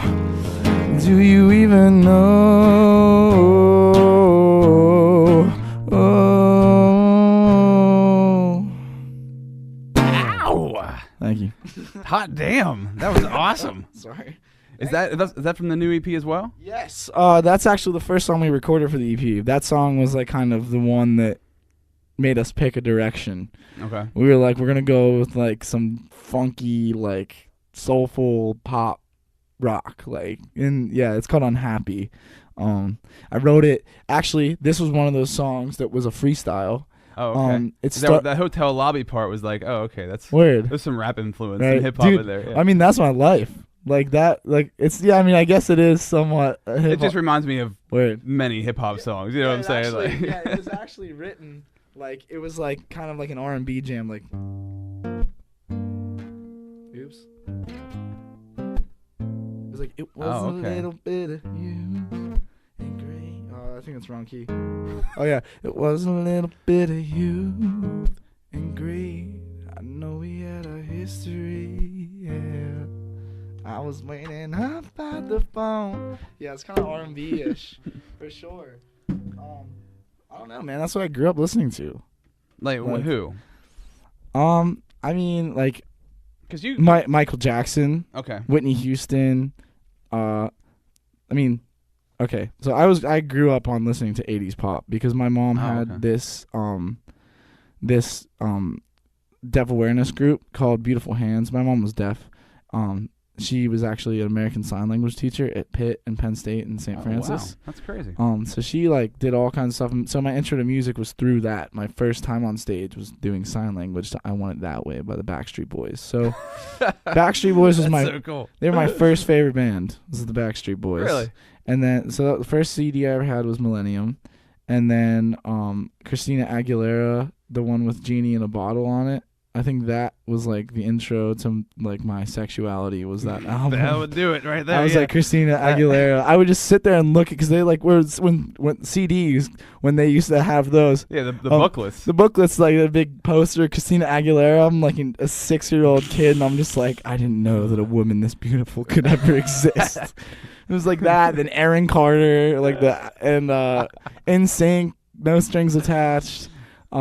There's like a bunch of stuff like that, but then like my mom, like the songs they would do was all like 80 or like Kool and the Gang, like 80s songs. Like what's the one song? That's 70s, but Everybody Dance. That is 70s, isn't it? CNC Music Factory. Everybody I guess Dance it is Now. the 70s. But Everybody Dance Now. That's actually 90s. But anyways, I know what you're saying. So like that. So like that was like what I listened to was like that type of stuff. And really like the core of it all was like Michael and Whitney and the Beatles. Those were like probably the big ones. That's whenever you were a kid before you like got your own. You found your own music. Like I found so then that was like what I grew up listening to and hearing that around, and then I discovered 50 Cent. My friend Joe showed me Eminem and 50 Cent, and I was like, dude. Well, Eminem, I was like, this is pretty cool, but 50 Cent, I was like, wow, like this person's like a fighter. Like, yeah, he's like the real deal. Like this person can take on the world. Like I'm getting behind this guy, and so I would listen to Get Rich or Die Trying like on repeat, like all the time.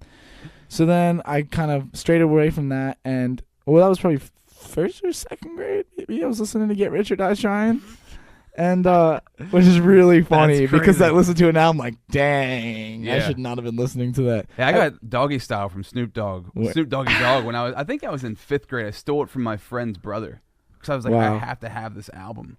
And I didn't even know what half of the words meant. It just didn't make any sense to me. But I was just infatuated with it. It was incredible. Hip hop was like just such a cool. I don't know. I thought it was like a relatively new genre. Like, and it was just like no one else had ever done anything like that. Like, so there was like that, and then I would walk home from school with my friend Pat, and we would like listen to Appetite for Destruction and Meteora a lot. And so then like I got into classic rock, listened to all the classic rock stuff, Iron Maiden. Then I got into like metal. because I listen to Iron Maiden, then I started listening to like Between the Buried and Me and As I Lay Dying and like Dimmu Borgir and Oh, you got to like Slipknot new. Oh, okay. like really some, heavy. and some like weird satanic stuff, but I didn't know it was satanic. I was just like, oh, It just rocked. yeah. I was like, this is crazy. These people are like goblins from another world. Like That's when I was like Gwar, dude. Like, yeah, like Gwar, right? Viva La Bam, like that kind of influenced the metal side of things. Was Viva La Bam. Oh, that what And, did like, it? Okay, yeah. CKY and and him and all that. I started skating, and Okay. people are like, you can't skate to rap. Now everyone skates Everybody to rap. skates to rap, yeah. But like, I remember the group of punk rockers that I grew up wanting to be like. I'm just like, you can't skate to rap. I'm like, that's stupid. Yeah, that's changed like 100%. Absolutely, right? Hip hop's the Rock's biggest genre. almost like it's a shame. It rock's almost what's the word, like passe or something. Like Yeah. hip hop's definitely become the cool music, and rock's not looked quite Yeah. like rap. Hip hop stars are now rock stars. Yeah, right? I mean, like you look at someone like me, and I'm wearing this, and people are like, oh, dude, like you look like Jimmy Page, or you look like Brian May from Queen, or some random stuff like that. Yeah. But like you see, like you don't hear people saying, "Oh, Kanye looks like this guy." Kanye looks like Kanye. Right. Yeah. Like because there like never they're trend was one setting. before. Exactly. It's like I feel like I really like leather and stuff, but I feel like when I wear like that specific style of leather jacket, I'm just like, this has been done. Like this isn't like innovative. I'm just playing dress up as a rock star. Like Yeah, but it It's feels like- fun, right? I mean, yeah, it's cool. I mean, like, but I mean, the stuff that I like, the actual clothes that I tend to like are pretty. I think dope. Like this is cool. But I mean, I don't know. I want to just start wearing like FUBU jerseys and stuff. I think. Or no, I think I'm just gonna wear putting Adidas. one Band-Aid under the eye like Nelly did. Oh, like no. just sort of combining them all together. Mink coats. Oh, dude, I would never wear a mink coat because it's so horrible that they'd kill an animal Well, you for can a get coat. a fake one, But I mean, I'd probably, honestly, dude, I think Adidas sweatsuits are the way. yeah, they're pretty dope. They're sick, man. That's the way. It's But- funny you say that because like my personal style, which Sorry, I just snorted. I've adopted over the years, like I like to wear plain clothing that has Yeah. nothing on it, and Yeah. I mean, this is like I wear like these jogger pants. They're like almost sweatpants. Yeah, those are sick. I have unbelievably these- comfortable. these It's are like you're like- not wearing pants. these are like almost like joggers. Yeah, They're kind They of got a little zipper on the side there too. Zipper. I rock the Doc Martens though, always. That's taking it back Yeah. pretty. What's that? Back to the late '90s. I just need to be prepared in case someone tries to fight me. Kick somebody's head in. No, I need to have these Doc Martens on. Yeah, I don't carry weapons, so You don't have to worry about, dude, walking in water, like snow, nothing happens to them. They're Yeah. indestructible. except for the fact that my other ones fell apart and they wouldn't replace them. So if you're watching this, Doc Martens, I thought they were lifetime guaranteed. I think Doc Martin passed away a while ago, so Oh, they Doc. dropped the lifetime Rest in guarantee. peace, Doc. Jeez. A pair of Oh. steel toes took him out. These ones are made in England, though. I'm pumped. I found these at a consignment store. I don't pay full Did they price. tell you that, or did you find out the real story? I mean, I just, They just went. yeah. Dude, these are like from it late says. England. I gotta have these. Yeah, maybe they're like fake. Nah, They I could make a never ton. know. People can make a ton of money off of fake Doc Martens. Oh, selling totally. them to consignment stores and stuff like that. Because Doc Martens kind of fell off. I feel At like least it in did. my But world, I feel like it did. Like I feel like it was like Doc Martens was there. It was really big. Oh, real big, yeah. Like I don't Late know how long. 90s. Late 90s, and now it's like Doc Martens definitely made a comeback. Is it back again? Yeah, they actually like they're really involved in music and stuff, and they like hook up bands and stuff with free shoes and stuff. at that. I'm waiting for that, but not Trying to get, trying to just get gotta get those endorsement deals going on. Yeah, I mean, I got free flights from Spirit. All I need is like Jif peanut butter to hook me up, and then I won't need anything else. Dude, that's so funny you say that. I just had another girl in here earlier, Ashley Shields. She's like a fitness model. She lives in Mount Union, and she has a peanut butter sponsor. What? Yeah, it's I can't think of the name of the peanut butter right now, but that's her sponsor, and like she is like she's a consultant, or not a consultant, but she's a salesperson for the peanut butter. They're out of Wow. California. She gets free peanut butter. Dude. They just send it to her, and I was like, I have an obsession with peanut butter.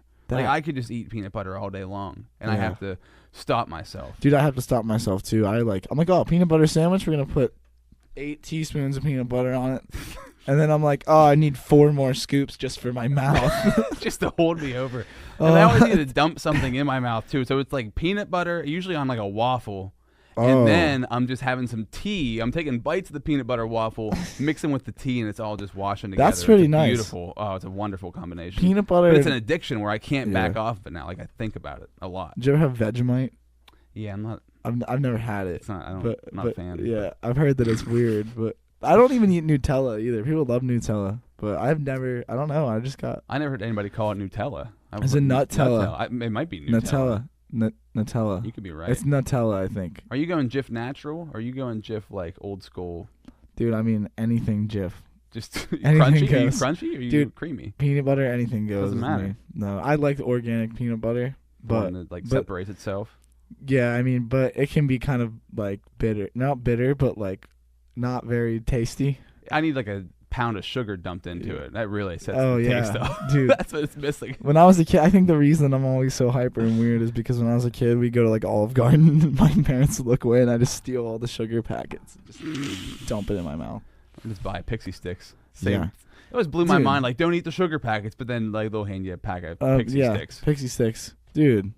Yeah. Do you let your son eat sugar all the time? No, not really. Yeah. Why do we try to limit the sugar? Because Yeah. if kids turn into basket Yeah. cases. Dude, They go crazy. yeah. It's Have nuts. you ever watched Captain Underpants? That movie? I read the books. Never. Oh, okay. That's one of the only time. That's so funny. I'm like, oh, I've read the books, but I've never seen the movie. I'm very deep into Captain Underpants novels, but as far as the film goes, not so much. But dude, the movie's so funny. It is such a freaking hilarious. I love it. And the one scene, they just eat tons of sugar, and Yeah. the kids are just losing their minds, like digging a hole in the dirt, running in circles, like because that's Yeah. what I never knew that was a real thing until I had a kid and gave him a lot of sugar, and he was Yeah. just like, whoa, like Cornholio, like Beavis and Butthead, like that's sugar. That's what it is. Oh my god. It's insane. Beavis and Butthead, man. That show, I remember my cousins watching that as a kid, and then when I got older, I started watching it, and I was just like, man. I watched it recently. It was So- so dumb. I was like, Yeah. this is so bad. We grew up watching South Park, Yeah. and I was like, why? Like, I'd sneak and watch South Park, and my parents were always like, you cannot watch South Park.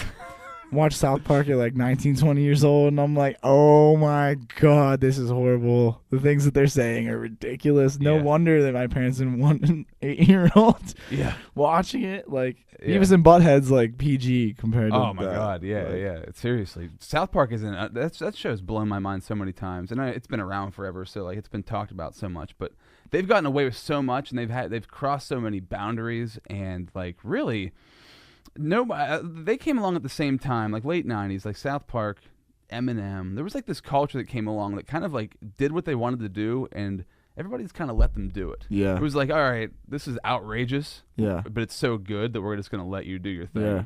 And Dude. it doesn't. I don't know if it exists now or not, but like it just seemed like that time period was, it was one in its own. Like it didn't Yeah. come along again. We live, I mean, now we're like post 9/11, like we are, there's just like a lot of crazy stuff that's been happening. A lot So I of think that rules. like, a lot of rules have been put into place. But I think that Trey Parker and Matt Stone, like, dude, they're like, did you ever see Book of Mormon? I haven't, man. I went to see it on Broadway, and it was so bad and horribly offensive. Like on that, but it was hilarious. It was just like fun to like go and like be at a Broadway show that was written by the people of South Park. I was like, wow, like Yeah, because it's they've really cool. done whatever the hell they've wanted to do for years. Like my favorite story from those guys, when they were in the Oscars one year or something, and they wore dresses, and they said they dropped acid when Right they got into before. the limo. Yeah, Or like when they arrived, they were like Tripping on balls. And acid. I'm like in dresses on the red carpet. Yeah. Like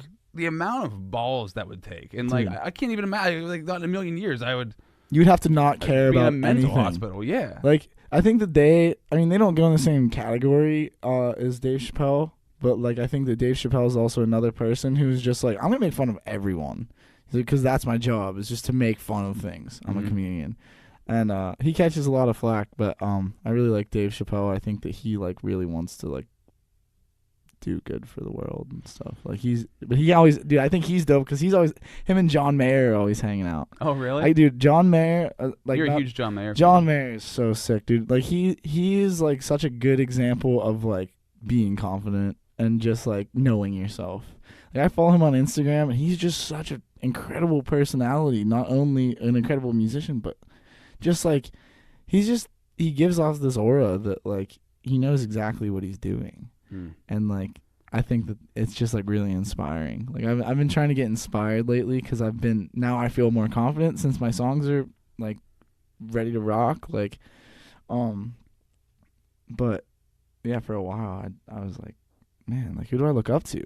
Warped Tour is ending. Like all these bands, I look up to them like I did when I was young, but not like I looked up to them when I was young, but now I kind of like outgrew that. And I'm like, who do I look up to? So John Mayer is one of them because he's just like. That's amazing to me because I've always written off John Mayer. But working in Top 40 radio, like I only knew the John Mayer of the song, The Daughters and No Such Thing and Gravity and all that. And I never like listened to an album or anything, and I never took him seriously. Then the whole Jessica Simpson thing and the sexual napalm, if you remember that whole... What was the sexual napalm? He said she was sexual napalm, and it like ruined his career almost. Like really? It like destroyed him. He said some really weird, some wild stuff back in the day. Yeah, he didn't care. He just didn't give a crap. He was just throwing stuff out there, and that's one of the things he threw out there. Well, that's the thing that happens. So the whole goal is to get to this point where you're creating and you're just yourself and you're like whatever, and you're just constantly putting things out there. If you're just constantly putting things out there, sometimes you're gonna screw up. And you're gonna say like, That's exactly I think what happened to him. Yeah. But what's cool is apparently he's just rolling on. He's just doing. I don't know what he's still making music. I guess. Yeah. Right? He released an album like this year. Was it on radio or anything? He has that song called "Still Feel Like Your Man." I don't know if it went to radio. But he's like been working with Mac Miller. Like, oh really? Been working with a girl named Billie Eilish. He's just like a crazy just doing musician. whatever he wants. Yeah, he's just doing whatever he wants. He lives in Montana, I think. Like I watched an interview of him saying he's like a recovering egomaniac. Like he's just like I don't go out to award show after parties anymore. Like it's like I moved to Montana with my dog. Like he was dating dated every massive Hollywood starlet. Like, crazy. A little weird. Some things are a little weird, but I know. Well, I hear Jim Carrey just said something like that hit me. I was like, oh yeah, that makes a lot of sense. He was talking like, I wish that everybody would get all the fame and fortune they'd ever want to realize that's not it. Yeah. Which seems like what John Mayer probably had happen to him. He like got everything, and he was like, oh, Russell Brand, same deal. Yeah. He's in the same boat. Like he got everything, crazy.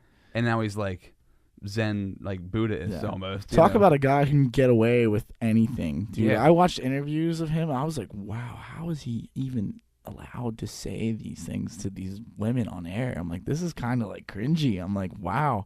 But back in that time period, I mean, it wasn't that long, 12, 15 years ago. Yeah. People were loving it. They were just eating it up. And now, like, you just can't do that. Oh, yeah. Like, there's a lot more, like, I think it's good that people are a little more conscious of how what they do affects other people. Definitely. Yeah. There's a balance to it, like because in some ways it has helped to even things out, and things aren't like as what's the word? I can't think of it, but it seems like offensive. Maybe I enjoy offensive things. Like I enjoy them, but not to the point, not where it's gonna like affect somebody else or ruin their life or something like that. Yeah. But on the one end, it's going too far. It's going too far as like we're just getting too worried about all of it. And that's why I love stand-up comedy. You mentioned like Dave Chappelle. I love it because their job is to go out there and just say whatever the hell they want. Yeah. And you understand that it is just a joke. Even if it isn't a joke, it's still a joke. Like it's this weird blurry line they live in of like, we're telling these jokes and some of it's real, but there's also this part of it that's all made up. Yeah. Just so we can get a reaction out of you. Exactly. And that's... Yeah, it's got to be tough to be a comedian now. I feel like, but better than ever. They all podcasts, exactly. They're huge. Like, so much more attention than they used to get. Yeah, that's very true. That's very true. Like, I mean, does Joe Rogan have the biggest podcast? It's the biggest out of him and Adam Carolla are up there, but I don't find Adam Carolla all that entertaining. I don't think I've ever watched any of his stuff. He doesn't really do anything for me. But Joe Rogan, yeah, I mean, and just all the comedians who are with him and everybody, like every single one of them has a podcast now. Yeah. So like they have like this way to advertise themselves. Yeah. That's why that's why you were saying about starting one. I was like, dude, you should start a vlog, start a podcast, and just start doing it because you know so many people and you travel all over the place. It'd be cool. People would just see it. Yeah, and you would be interacting with so many different people from like all over the place. There's this dude Chris Ryan who does a traveling podcast in a van and like drives across the country and interviews random people. Like he'll just meet people and do a podcast with them. I'm like, that's the coolest thing because everybody has a story. Yeah, like you can pull something amazing out of anybody. Yeah, like my friend, my friend Zach. He's like an engineer, and I want to bring him on because he's like so intelligent and has so much to say. I'm like, dude, I would love to just bring you on and ask you questions. Like, and just be the idiot who's just asking the oh, question. yeah, dude. Like, That's how I feel here. Like the guys who run a Catalyst Space, Andrew, like he's a genius. And I've had him in once, and we'll have conversations, and I'm like, I don't know what you're talking about, and I've lost track of everything. yeah, Like I don't even know where you're at anymore in this conversation. But I love like trying to follow along and like Yeah. soak up some of it. yeah. 'Cause someone else is gonna understand it. Even if you Hopefully, don't, yeah. you can just pretend. You gotta just be really good at pretending that you understand it. Yeah. All right. Oh my Well, God. do you want to? Let's do one more song. All right. It's like it's What time is it right now? it's like almost 5. It's game time. It certainly is. It's 5 o'clock. Somewhere here. That means going up to the island. Rest in peace. Rest, R.I.P. It's in flames. Nobody goes to the island at 5 o'clock. Dude, that place was crazy. I remember. So stupid. I'll never forget all those radio ads you did, like Oh about my the gosh, island man. and stuff. Had you? Like, did you ever go there though? Were you? I went there twice. Okay. It was a cesspool. It was, dude, dollar drafts and always a fight. It was awesome. Oh, if you wanted some good entertainment, like just, it's like Walmart, but for drunk people on drugs, right? Like, Yeah. it was like people you get at Walmart, but yeah. when they're intoxicated. It was insane. I just remember we met some dude in this giant fur coat. He had all this jewelry. I was like, there's no way you're from Altoona. Right. I'm like, there's no way. Just like, passing through, like, where are you dropping some passing stuff through off. from? He's like, I'm from Kentucky. And I was like, what? And then all of a sudden, this massive fight breaks out, and this dude just hops in his car and leaves. And I'm like, was that a dream? Like, was that real?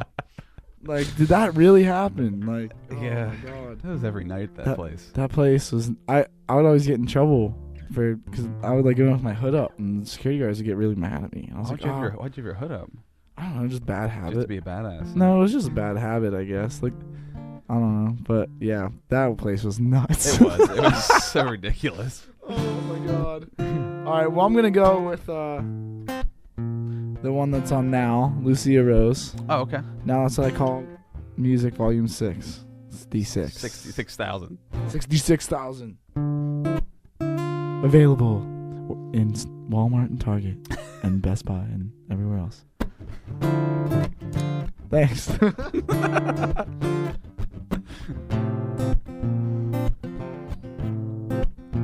When we go wrong, when it gets so beat, oh tell me I don't know. No, I don't know. I just need a little time. I just need a little sleep. Why don't we both go home? Let's both go home. Lucia Rose, tell me why did we let go? Lucia Rose, we lost in the avant. I admit that I was wrong. I admit that I was weak. Oh darling, I just didn't have the balls to speak up. I just knew I had to leave. Oh, I just didn't have the time. I just didn't want the grief. I just couldn't be all night and shining. Almost did it in the street. Lucia, tell me why did we let go?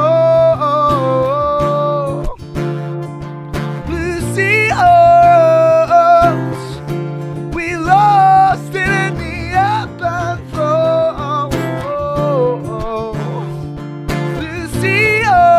Lucia's, tell me why did we let go? Lucia's, we lost it in the ebb and flow. No, and I know I ran away. I just didn't know what to do. But since I got in that car, I can't stop thinking of you. The busy city streets, tangled up beneath the sheets. Oh, I wasn't ready for you. I hate the way that you knew. I miss the way that we walk, and the way that we talk, the way that we talk, love. Lucia's, tell me why did we let go? Oh, no, Lucia's,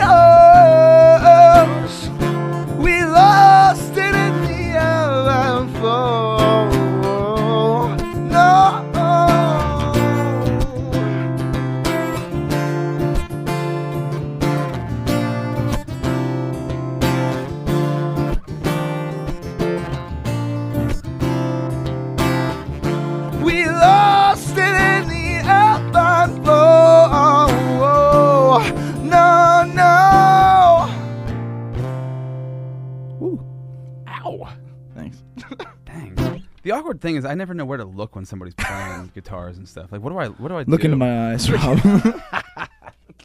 I'm always like, I overthink things. I'm always like, what do I do now? I don't know what to do. Well, usually they just stare right into my eyes and Right. fall in love. So, They melt with the harmony. yeah. Oh my god.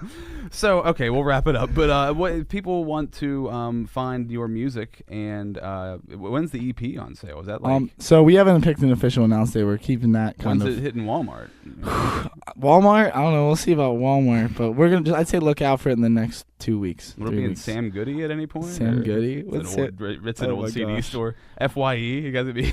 Well, Gary's my there. my record my stuff. signing. What I can say is go and follow my Spotify and my SoundCloud, which are, if you just search Walkney. Actually, what you can do is just go to walkney.com. You can find all my tour dates for my tour coming up in August, which goes Brooklyn, Long Island, Philly, Boston, New Jersey, Cleveland, Columbus, Chicago, St. Louis, Minneapolis, Florida, Nashville. Then we're going to be announcing some more dates coming up, which is going to be Seattle and Arizona, Phoenix, and one more. I said Minneapolis. Yeah, Minneapolis, Seattle, and Phoenix are going to be the ones in September and October. So walkney.com. You can find all my social media, all of my streaming services. Everything's there. Tour dates, videos, fun stuff. So When you tour, like, it's pretty cool. You have like fans all over the country, right? Yeah, Like, it's so you really- go it's to really it. weird. You go. Isn't that strange? It's Yeah. got to be strange. I'm excited to test the waters as a first headlining tour. Yeah, like how many people? Like, how big are these venues? Well, I mean, a lot of these venues are like 150 cap Okay. to like roughly in that area. Because we just wanted to book. We'd rather book some small rooms and try to fill them up than book a massive room, Yeah. lose a ton of money, like, and not be able to, like, on the off chance that, like, it's just better. Creating, it looks you're better. creating demand Yeah. too. People Yeah. can't get in. They're like, Exactly. damn it, I that would missed. be awesome. But we're playing the Hard Rock Cafe in Pittsburgh, which is gonna be awesome on August 22nd. Shoot a music video, and try to sell that out. That's like a 300 cap venue, Cool, man. so it'll be really cool. That's local though, so Yeah. you got a ton of fans here. yeah, it's gonna be That's sick. that's wild to go like across the country and Dude. people were coming out to see you. Well, the goal Like, is they know who you are. That's so cool. the goal is sold out tours. Yeah. But right now I'm not in that position. But soon, sold out headlining tours. 6 years in advance. Just at football stadiums, Yeah, like Metallica's doing. yeah, like One Direction selling out like 3 years in advance. right. That's crazy. Can you imagine that? You're like, oh wow, this is gonna be our return for the next 3 years on our touring. Yeah. I'm chilling. I'd already be miserable. Like, oh, I Yeah. gotta do all that. It'd be crazy hard to do that. That'd be a rough life. People think that's amazing, but I feel like Yeah. it'd be a stress. It's hard. Ugh, It's hard on your body. damn. It's hard on your body because it's like everywhere you go, everyone wants to party. Yeah. Like for you, it's every day, but Right. like For them, it's once a Yeah. year or a lifetime or Yeah. whatever. so it's just like, oh my god, I just need to sleep. That's when you go to Montana, I guess. Yeah, I'm just gonna move to Montana. with Or you my just come dog. back to Altoona, live in Yeah, the Sinking Valley. That could Honestly, be- honestly, that's even better. Yeah, I love Pennsylvania, man. It's cool, man. Well, thanks, Derek Walkney, for coming in. This was Dude. awesome once again. Thanks for having me, bro. Hey, dude. Dude, that's what I'm talking about. Every time he comes in here, I'm thinking, man, Walkney needs his own podcast. Like, Derek, if you're listening to this by any chance, dude, get your own podcast started, because he could talk for hours by himself. He's a fascinating dude, and he's still young, so he's just rising, man. But I want to thank him for coming in here, for putting on an incredible show, and also having an awesome conversation. By the way, if you like the music on the podcast now, Jake Over, that's Jake Over. Just look him up on Facebook. Makes all these beats. He's a music producer. He's incredible. So he passed these along to me to use on here. So I got to shout him out. If you're looking for a great music producer, Jake Over, find that dude. And shout out to the sponsors, Harlequin Pepper Yoga. So Harlequin Pepper Yoga is Vinyasa yoga rooted in science, focusing on functional movement, anatomical alignment, get your body lined up right. I love yoga, and I love what Aaron does at Harlequin Pepper Yoga. So if you're in the App Store or on Google Play, or if you walk in at 320 Allegheny Street in Hollidaysburg, just give her the code word RobZ, and you'll get 1 month for free toward a 6-month or a year membership. Harlequin Pepper Yoga on Facebook and Instagram. And shout out to my dude Alan Coble, who runs Sports Evolution. That's sportsevolution.net in Altoona, Pennsylvania. He teaches CrossFit. He teaches Gracie Brazilian Jiu-Jitsu, which is what I'm doing right now with him, taking Jiu-Jitsu, and I'm over a year into it. It's amazing. I love it. I love everything about it. And what's cool is that he's a purple belt in Jiu-Jitsu. He's also certified CrossFit, but he's a certified personal trainer and certified strength and conditioning specialist. So, like, not only does he know how to make you stronger, but he also knows how to fix your body, which is incredibly important. Sports Evolution. And on social media, it's Leading Athletes. Check out what Alan does for adults and for kids. He loves working with kids as well. Thank you so much for listening to this episode. Thank you so much for being here. Patreon.com/Rob Z Radio, if you don't mind. And I will talk to you next time when Max Z gets on the show, my 4-year-old son. That's going to be so much fun. All right. Bye-bye. This is Rob Z Radio.